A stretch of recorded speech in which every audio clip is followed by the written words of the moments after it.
వివిధ క్షేత్రాల్లో వివిధ పేర్లతో భక్తుల పూజలు అందుకునే శివయ్య తమిళనాడులోని నల్లూరులో కళ్యాణ సుందరేశ్వరుడి రూపంలో దర్శనమిస్తాడు.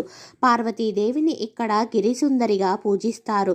అయితే ఈ ఆలయంలో కళ్యాణ సుందరేశ్వరుడు రోజుకి 5 సార్లు తన రంగుని మార్చుకొని భక్తులకు వివిధ రూపాల్లో దర్శనం ఇస్తాడు. శివలింగం రోజుకు 5 సార్లు రంగు మార్చుకోవడం ఈ శివాలయం ప్రత్యేకత.